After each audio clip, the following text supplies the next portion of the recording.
Alright, Reddit. I need a reality check. My ex-fiancée, Jenna, 29F, and her entire circle of friends are calling me a manipulative monster. I, 32M, however, believe I reacted calmly and logically to what felt like a total system failure.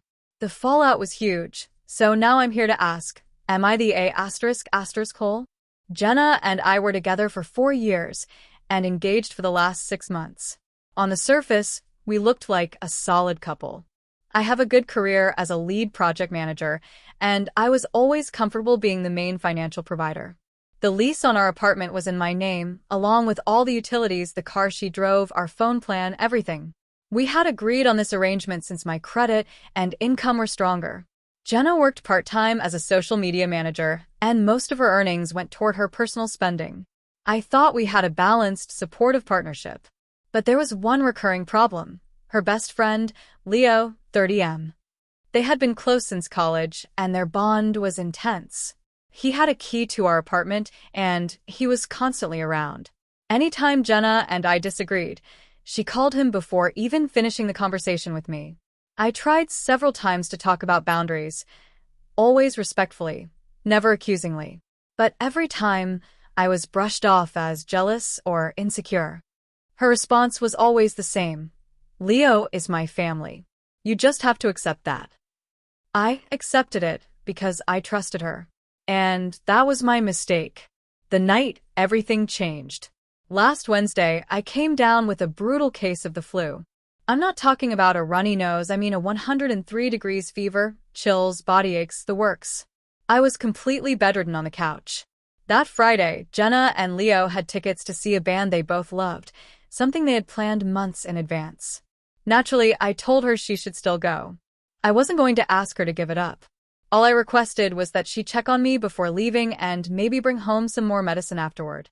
I thought that was reasonable for a man she was supposed to marry. By Friday afternoon, I felt even worse. Around 5 p.m., I called Jenna and asked if she could pick up a specific fever reducer on her way home from work. She told me she couldn't. She was already out with Leo, getting ready for the concert. Okay, I said weakly. Can you at least make sure my water glass is full before you leave? And maybe text me when you're heading home later tonight. There was a pause, then her hesitant reply. Actually, Leo and I were thinking of getting a hotel downtown after the show. It'll be late, and it's just easier than trying to grab a cab back. I went silent. My fiancé was choosing to spend the night at a hotel with her male best friend while I lay sick at home, completely alone. Jenna, I said quietly, I have a high fever. I'm alone. I need you to come home tonight. Her response was a sigh, an annoyed, heavy exhale. Look, I know you're not feeling well, but I can't let Leo down. He's been looking forward to this for months. I promised him. It's just one night. I waited for her to say something else, to soften it, to show concern, to prove she cared. But nothing came. Her choice was clear. Her priority wasn't me. It wasn't my health, and it wasn't our relationship. It was Leo. In that moment, I felt something colder than my fever, a clarity. It hit me that the foundation of our relationship wasn't cracked. It had never been there at all. I see, I said, voice flat. Good, she replied, relieved. I'm glad you're not going to make a big deal out of this. I'll see you tomorrow. She hung up. I lay there in silence for a long time, then made a decision. I wasn't going to make a big deal out of it. I was going to make a final deal out of it.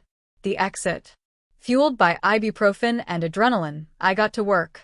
First, I packed 3 large suitcases filled with everything that was mine: clothes, books, work documents, family photos. I erased myself from that apartment like a ghost. Second, I made phone calls. I suspended her line on my phone plan. I canceled the supplementary credit card I had given her. I logged into all our streaming services and changed every password. Third, I emailed our landlord, giving official notice to terminate the lease. I paid the final month in full, attached the signed forms, and closed that chapter. Finally, I left a note on the empty kitchen counter next to her useless key. Then I took mine, walked out, and closed the door for the last time. The note read, "Hope the show was worth it. Go be his priority." I drove to my parents' house, where I could rest. And I slept. The fallout. The silence didn't last long. By Sunday, the storm hit. Jenna's first frantic email was confused. Hey, just got back to the apartment. It's empty. Where did your stuff go? And, my key isn't working. Did you change the lock? Call me. An hour later, her second email was angry. This isn't funny, Mike. My phone isn't working. I had to use Leo's to even email you. The landlord says the lease is terminated. Fix this now. By nightfall, panic had set in. Okay, I get it, you're mad. I'm sorry, I shouldn't have stayed at the hotel. But you can't just cancel the lease.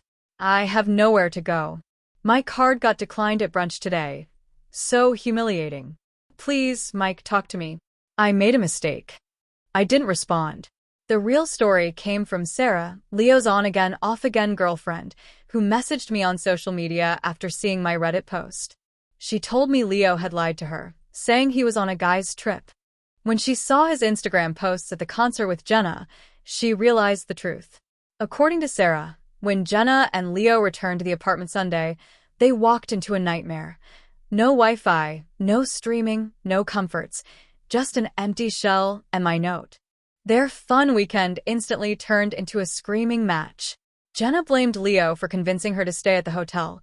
Leo realized Jenna no longer had a cushy apartment and a financially supportive fiancé, so he bailed. He literally packed up and left her to deal with the mess.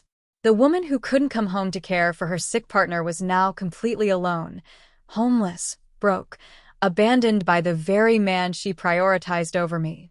The aftermath. 1 month later, I formalized everything through my lawyer, who dismantled Jenna's weak legal arguments with brutal efficiency. She had no claim to assets, no protection under common law marriage, and no leverage. She couldn't afford to buy the furniture. She couldn't afford the apartment. She spent her last week sleeping on an air mattress, surrounded by boxes, in an apartment that no longer belonged to her. On move-out day, she sat silently as movers cleared the last of it. As they carried out the bed, she finally whispered, "Was it really just about the concert?" I looked at her. No. It was about the fever. It was about a choice. You made yours. I made mine.